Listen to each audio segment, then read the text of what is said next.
Welcome to Canvas Tips. On the dashboard, you have cards for each course you're teaching and cards for each course that you are a student in. You can move these cards around to put the courses in an order that you wish them to be in. So you can take some of your newer courses, which usually end up on the bottom, and move them up to the top. Another thing you can do with cards is you can change the color.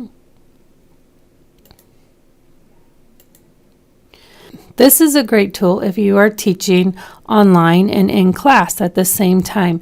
You can take yours, so like right here I have two integrating technology courses. Let me get them close to each other. We're just going to pretend that one wasn't spring and one wasn't summer, and then that this is online and this is in class. And I could make sure that they're different colors. So just at a quick glance, I might know that my orange course is online and my blue course is in class. These colors come in handy in the calendar, which we will get to in a little bit. So another way to clean up your dashboard, you might have a lot of courses on there. My dashboard has already been cleaned up a little, but I did add a compliance training back on here so I can show you how to remove it and how to remove other courses. So we're going to click on courses and then click on all courses.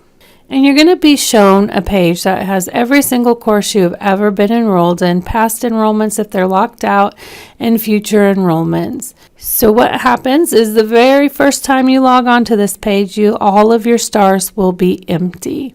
And that is why all of your courses are showing on your dashboard. However, once you click on a course, it'll show on your dashboard.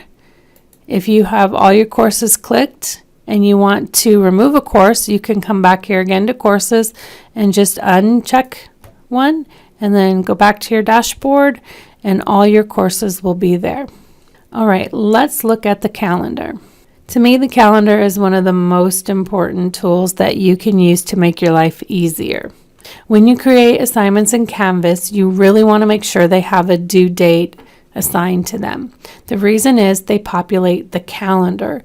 This calendar populates the to-do list for your students and for you, and it also can be sent to your regular calendar. So you can click on this calendar feed button, get the special code, go to Outlook, and put it in there, and all of your assignments will come into your additional calendar.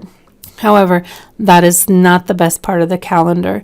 So every semester I ask you if you want your course copied, and if you say yes, I copy your course, but I use the date adjustment tool, which adjusts the dates of the course to the current semester dates. However, they're not always perfect because sometimes holidays are a little different or spring break is a little different in the way we need to adjust them. And so you can then go into your course and your course calendar, and if you know that this was really supposed to be on a Wednesday, you can drag and drop it to that Wednesday, and then it changes the date, not only here on the calendar, it changes it in the assignment, and it changes it in the syllabus. So it changes everything. So it's just nice to be able to click, drag, and drop and change dates. This is nice if you are had a snow day and you had to move an assignment a week ahead. You can just come in here, move it down, and change it. So this is a great tool to use, especially during that course copy transfer time. All right, back here on the dashboard, you'll see those to-do dates I spoke about in the calendar. These are my to-do for grading. However, students have to-do for their assignments, and these are the coming up grades. And if you have any feedback, you can see it on here. You can also click here on View Grades, and it will show you all of the grades in every course you've ever been in and every compliance training.